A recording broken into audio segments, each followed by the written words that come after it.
This FPS Bootcamp is going to be about maps, basically how I like to break them down, especially when approaching new maps, how I like to try to learn these techniques I apply to learn the map faster than some. A lot of this you'll do naturally, but actually thinking about it and actively trying to problem solve on these things will make you learn the things much faster than if you were just naturally doing it. So yeah, it's pretty basic shit that you're going to do on your own, but if you actually actively think about it and process the information, you're going to pick up the maps much faster and you're going to have an advantage over the competition. I wanted to make this because there's a lot of new games coming out and DLC. We have a bunch of map packs for games coming out, and then we have betas, and then we have the games coming out. So there's going to be a lot of maps for you to learn, and if you can pick them up quickly using these techniques, then you'll have a leg up on the competition, like I said, and you'll just have a much more enjoyable time playing the game because you'll be performing better. This first tip is something that you should always be doing, and that's when you die. Watch the kill cam if the game you're playing has kill cams, but think about why you died and what you could have done differently. In maps, a lot of times you'll get in the same encounters a lot, the same type of situations a lot, and if you can pick up on why you died, then you might be able to apply that information and feel like what you could have done right. You might be able to apply that information to the next time you get in that encounter, and you'll come out on top rather than coming out just dying in the same way every time, not really understanding why you're dying. If you actively think about why you're dying and fix that problem, it's a lot of times how you're positioning yourself on the map or how you're pushing a certain angle. And if you could pick up on that and then stop making that mistake, you're probably going to cut out a lot of your deaths on a given map. A lot of this can come down to line of sight, and if you don't actually understand the line of sight that you're getting shot from, then you're not really going to consider it like a threat. But if you die from it and then you notice, you watch the kill cam for example, and you see, okay, this guy killed me from this line of sight, and that's why I died, and next time I won't expose myself to this line of sight. Or maybe you don't understand the open areas of the map. When you die, that's definitely a good experience to learn something, and if you take something away from every time you die, you're going to learn much faster and you're going to be able to limit your deaths quickly. This next tip is going to be about the hot and cool zones on the map. Basically, the hot zones are the more populated areas where a lot of the fighting takes place, where the cool zones are areas where people don't really go to, or flank routes that a lot of people don't consider or don't use. So if you learn the hot zones and the cool zones, you could take advantage of them in different ways. For example, if you know the hot zones, you know where most of the gunfights are going to be taking place. This is something that you'll learn naturally, but if you actively think about, okay, where did a majority of the fights take place on this map? And then you position yourself in advantageous lines of sights to people that are coming into these hot zones, or you go on the outside of the hot zone and kill people that are trying to come into it, you'll have a huge advantage over these people because a lot of people just kind of funnel towards wherever the hell they think the combat is taking place. On Precinct on Infinite Warfare, a lot of people like to funnel in towards the middle of the map.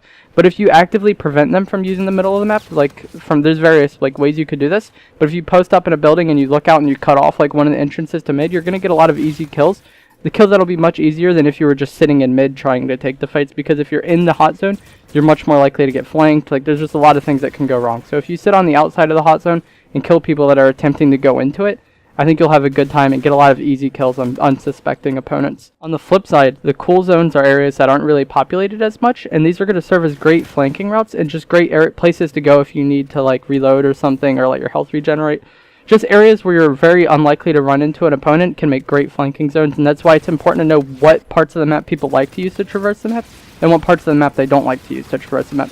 You can learn this really quickly just by looking at your teammates. If you look on the radar and see oh wow, no one's ever using this alley on my team, that's probably a good cool zone that you could use to flank the enemy team, because your randoms are probably going to perform similar to how the enemy team would perform, especially if there's 5 other people on the team and none of them use a certain alleyway. It's very unlikely that 5 of the enemy team will be there. Maybe 1 or 2 will, but you're very unlikely to run into the entire enemy team in these cool zones, and if you are only running into 1 or 2 people at a time, you have a much greater chance of actually coming out on top in that fight than you would if you ran into all 5 at once. This kind of goes into the hot zones, but you need to learn the popular lines of sight that people like to use.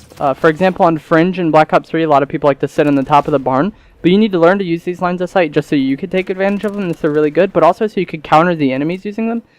For example, if you know Fringe is very top barn on Fringe is very often used, then you're not going to expose yourself to it as much, and you're going to likely play around it much better than you would if you didn't think about it as a good line of sight. So learn the top popular lines of sight that a lot of people like to use. Once again, you could do this by looking at where your teammates go or looking at your kill cams, and once you learn these lines of sight, you can protect yourself from them and play against them a lot better. A key part to learning any map is learning where the enemy team is going to spawn and what they like to do from that spawn. For example, if somebody spawns alley on Precinct on Infinite Warfare, they can either go, or alley gas, it's kind of the same call. They can either go through the alley, I'll put it on screen right now. They can either go through the alley and wrap around, or they can just cut through gas straight to mid.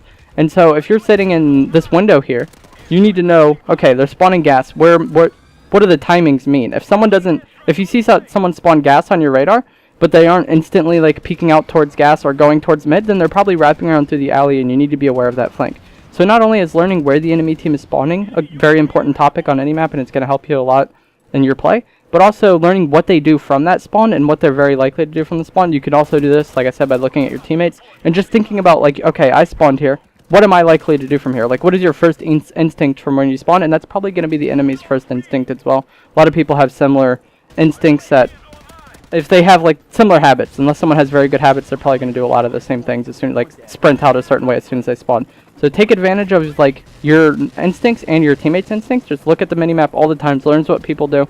That's going to help you a lot, just because knowing where they spawn is great, but knowing what they do from that spawn is even better. Once you've learned these topics, like the lines of sight, the hot zones, the cool zones, how people like to play, the spawns and what people like to do with them, you can choose like a good gun for the average engagements that you're going to be getting on that map. You don't want to pick something that's only good on certain engagements unless you have a very like specific playstyle. For example, Crusher on Infinite Warfare, I like to use a shotgun. Although this map does have some very long lines of sight, I like to use a shotgun and play in this warehouse area in the inside. And it works out very well for me because I limit my engagements to that area, and that's a very hot area that a lot of people like to go to, so I don't have a hard time getting traffic in that area. So you need to learn how you like to play the map and pick a weapon that suits that average engagement distance.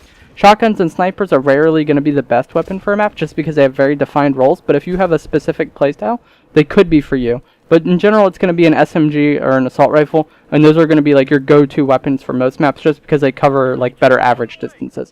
But if you have a very defined playstyle, like I said, a shotgun or a sniper may be for you. It really just comes down to your playstyle and the fights that you're often getting in on these maps. When you're playing a new map and you don't really understand it yet, I think stealth is key. A lot of people are going to rely on the minimap much more so than they would if they were very like accumulated with the map, whatever that word would be. But like if they had a lot of experience on the map, they're not going to rely on the minimap as much. So using things like Silencer and the Ghost perk can help you out a lot on new maps. Just stealth in general to limit yourself off the radar, because a lot of people like to rely on that since they don't really know the flow of the map yet. And revenge kills are very common on new maps. Like I said, since people don't know the flow as much yet, they kind of just go for whoever killed them last. A lot of people do this all the time, but it's much more like intense, or I don't even know what the word would be, but like it's much more like common on newer maps that people don't know as much, so that they just go for revenge kills. So you need to like if you kill someone, you might want to reposition yourself, go on a completely different way, or just be aware that he's probably going to be coming from you, and if you understand where he spawns and you know he's likely to come for the revenge kill, you know how he's going to play off his spawn, so you can kind of take that into account for how you're playing and counter his play. If you are playing on a new map, like I said, stealth is key, but also reading your own mini map is great. You need to learn where look at where your teammates are and see what they have covered, and then you can cover something else. Like I said, since you don't know the flow of the map, you're going to need to rely on your teammates much more so than you would otherwise. Like I said, many videos, where your teammates are is likely where the enemies aren't. So if you see a great area where your teammates aren't, that's probably where the enemies are. If you know where the enemies are coming from, you can prepare for them much better, and you're more likely to win those fights. So play off your mini-map at all times, but especially on a new map, because you don't understand the flow of it yet, and you don't just like have a natural, intuitive feel for the map yet. You probably want to play like off of your team a little bit, like especially if you have the Ghost perk. You don't want to be like in the same room as them. You want to be like off, still kind of near them to help out and get trade kills, but not to where you're going to get fucked if your teammate doesn't have Ghost or Silencer. So kind of play not next to them, but close enough so you can get the trade kills. But you want to play at the pace of your team at all times, but especially on a new map, since you don't have a good feel for the map. If you're playing on a very slow team, you probably want to slow your own pace down. But if you're playing on a very aggressive team, you probably want to pick your own pace up, because the spawns are going to be flipping at a rate that you probably won't understand on a newer map. So being with your team is likely to keep you safe. Like I said before, you don't want to be on top of them though, just in the general area, just so you don't get like collapsed on. For example, if everybody pushes up and you're controlling mid, it's very likely the enemy's going to spawn behind you, and you might not have a good feel for the spawns flipping on that particular map yet. So playing at the pace of your team will help you out a lot. That's going to do it for this video. Please like it if you enjoyed it. Comment down below if you have any other things that could help players learn new maps a bit faster. And thanks for watching this video. Please subscribe if you enjoyed it.